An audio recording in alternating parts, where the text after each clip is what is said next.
Hi, hello, friends. Welcome back to Night Court Narrative. Today we have book 3 of the Duskwalker Bride series. We are discussing A Soul to Touch. How is everyone today? How are y'all doing? Honestly, I know I said it last time, but this year is absolutely flying by. I have no idea what's happening. I just feel like, once Halloween hits, my god, the last 2 months are completely a blur. And it's completely wild to me. So literally, I feel like it's already January and we just don't know it yet. But that's fine, whatever. Today we are discussing A Soul to Touch. This is, as I mentioned, book 3 in the Duskwalker Bride series. Now, I want to start off by saying, I really do enjoy the series. I really do. I do kind of feel like though that the author is kind of lacking um on this series. I feel like the longer that the series goes on, the less that we do receive in the books. And I understand that this book series is already on book 8. I'm only on book 3. I get that. I'm just kind of sharing my thoughts on how I feel like the series is going to go. But I don't know. It wasn't bad. It was definitely a lot better than A Soul to Heal. I can definitely say that. I did give this book a 4-star rating. I unfortunately hated the fact that this book lacked every possible plot known to man. There was no plot in this book whatsoever. It was absolutely completely bland until maybe the last 15, maybe 20 chapters. And then that's when everything actually gets interesting and whatnot. There is one spicy scene. It is the very first spicy scene with them. You know, if you know, you know, there's writing involved, if you know. Can't say it because of the YouTube, but um it was actually very well written, and I had clutched my pearls at least twice in that scene, and I absolutely loved it.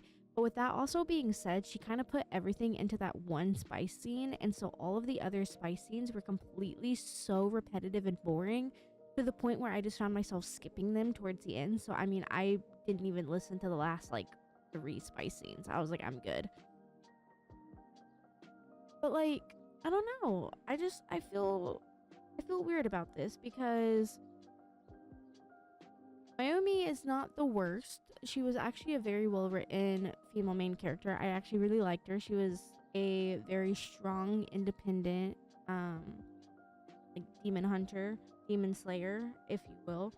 Um, and I really liked her. I really liked her as a character. She is definitely a massive improvement over Delora in A Soul to Heal. Um, and then we have Faunus, I believe. He's okay. He's he's okay. I feel like all the Duskwalkers kind of have the same personality now, going into book 4. I just feel like they all have the exact same personality, the same dialogue, same mannerisms, same everything. And I understand they're all Duskwalkers, but they have ingrained it in our brains that they do get their personalities and their knowledge and everything like that based off of what they eat. And you can't sit there and say that they've all basically sat down and shared the exact same meals. If that makes sense, does that make sense? I don't know. They're basically a copy and paste of one another. And I feel like there's no differentiating them from anyone.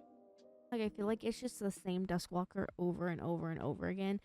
Um, with that being said though, I did like Faunus. He was pretty chill. He was a little bit more on the obnoxious side. He was also more on the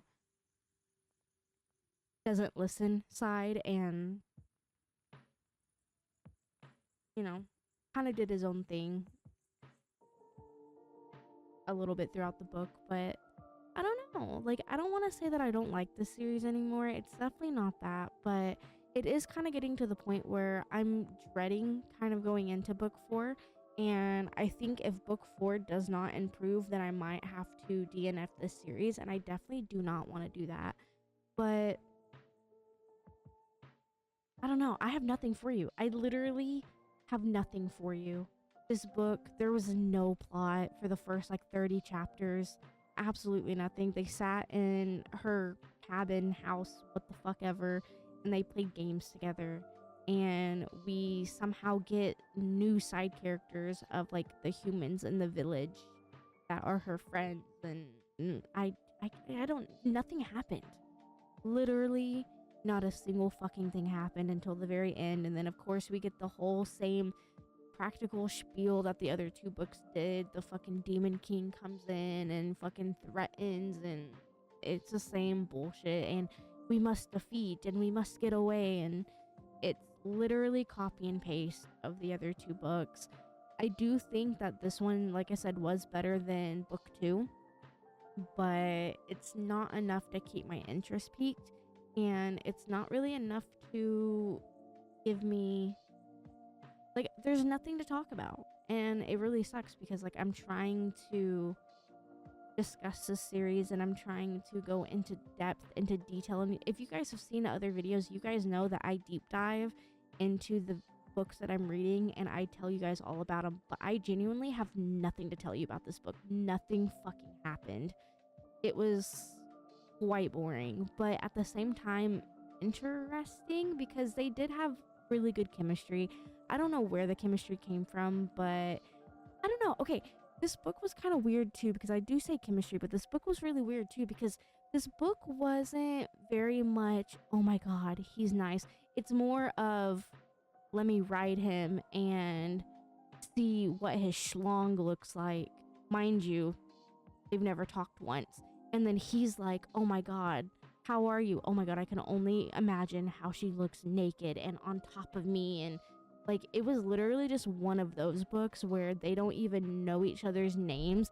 All they're thinking about is bedoinking together, and that was literally it. So it was very obnoxious. And like, don't get me wrong, I love books like that, and you know, I have read books like that and whatnot, but I don't know, I just think it was not done well in this book. It was just to the point where it was annoying and honestly just uncalled for, which makes me sound like a geezer, I guess. It's not that it was uncalled for as in like I don't want it in my books, but god, there's a way of doing it and there's a way of not doing it, and this was not it. So I don't know, it's a short video, I'm sorry y'all, but that's really all I have. This was kind of a useless video, but I met my quota, I guess. But yeah, do I recommend this series? Sure. Book 1, fantastic. Read book 1. At this point, from where I'm standing and like where I'm at in the series, I do think you should read book 1 as a standalone and leave it at that. In my personal opinion, book 1 should be a standalone and then nothing else after that. But I am going to go into book 4 with an open thought and an open mind, and I'm going to hope that book 4 is magically as good as book 1, and maybe we can just skip book 2 and 3 and move on with our lives, because the series is unfortunately letting me down, and book 1 set up the playing field, and my god, book 1 was so fantastic. But I don't know, that's all I have though. So hopefully next week is a much better book. I think I could be lying to you guys. Wow, oh wow, I'm stuttering so much. I could be lying to you guys, but I think next week we have Aqua back in studio, I think. So keep an eye out for that. But I hope that you guys have a very wonderful night, and I hope to see you guys soon. Goodbye. Bye.